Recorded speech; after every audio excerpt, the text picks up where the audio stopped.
Alcatraz.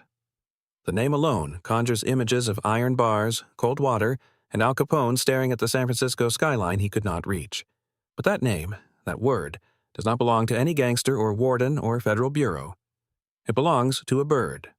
Specifically, a large, awkward, magnificent seabird that was nesting on that island long before any human decided to put walls around it.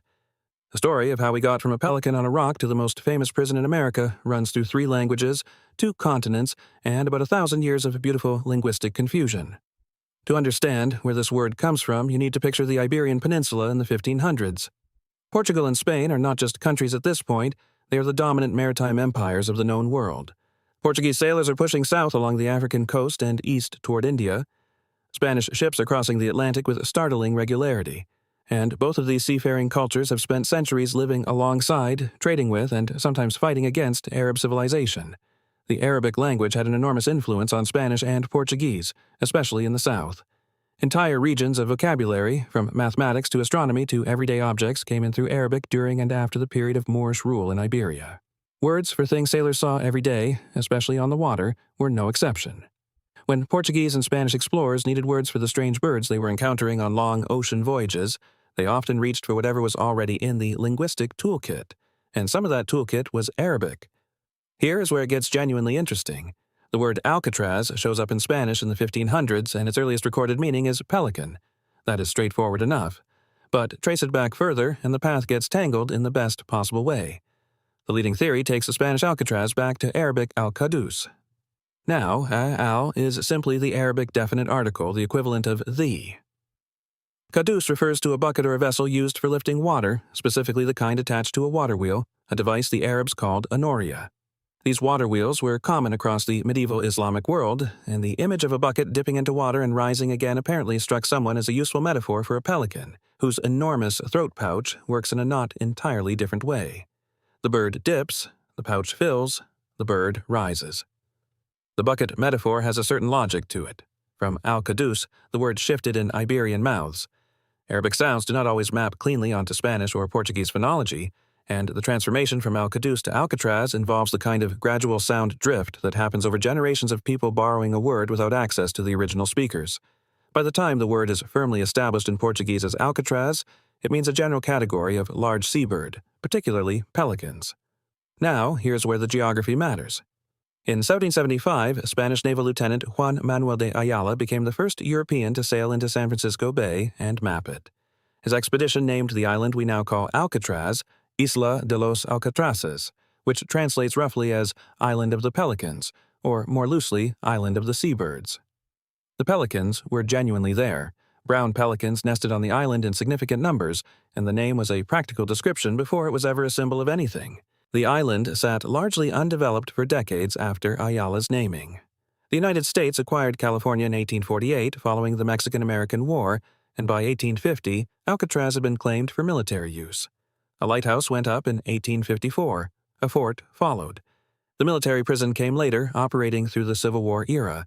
The famous federal penitentiary did not open until 1934, which means the birds had that island to themselves, under that name, for roughly 160 years before Al Capone arrived. The common assumption is simple. Alcatraz means pelican, the prison is named after pelicans, end of story. And that is mostly right, but only mostly. The problem is that Alcatraz was never a precise ornithological term. In 16th century Spanish and Portuguese, it could refer to a pelican, yes, but it was also used for gannets, cormorants, and other large web-footed seabirds. The word described a type more than a species. So when Ayala named the island, he may have been looking at pelicans specifically, or he may have been using a general term for large seabirds that are obviously all over this rock. The deeper misconception involves the English word albatross. Many people assume albatross is a completely separate word with its own independent history. It is not. Albatross, first recorded in English in the 1670s, is almost certainly an alteration of Alcatraz. English sailors encountered the word through Spanish and Portuguese sources and modified it. The al at the front stayed, which makes sense since it sounded like a natural prefix. The middle and end shifted. Within a few decades, Alcatraz, the pelican word, had become albatross, the word for a completely different bird, a large oceanic species of the petrel family that English sailors were encountering on long Southern Ocean voyages. So the same original Arabic water bucket word eventually produced 2 separate English-adjacent words pointing at 2 different birds, connected by nothing except the accident of sailors mishearing, re-pronouncing, and adapting a borrowed term across multiple centuries and languages. The pelican is still there.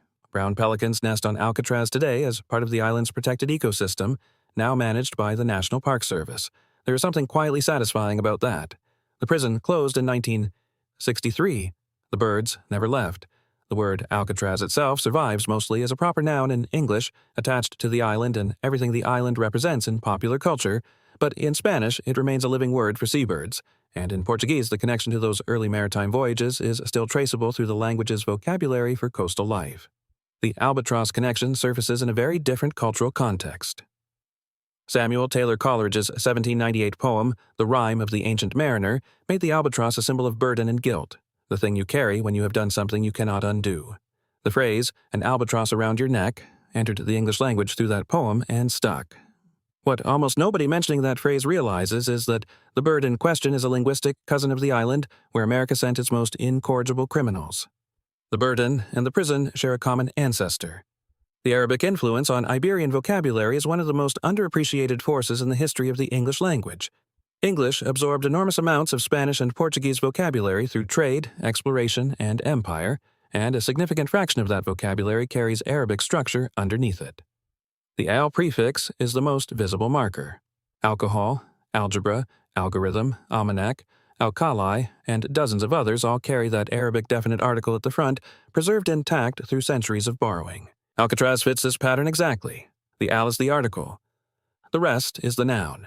The word arrived in English not as a direct Arabic borrowing, but as a second-generation loan, Arabic into Portuguese and Spanish, and then into English, each step adding a layer of distance from the original meaning. The Greek thread is fainter, but worth noting. The Arabic kadus itself may have roots in Greek kados, a jar or vessel, which would push the water container metaphor even further back into classical Mediterranean civilization. If that etymology holds, then the word describing San Francisco's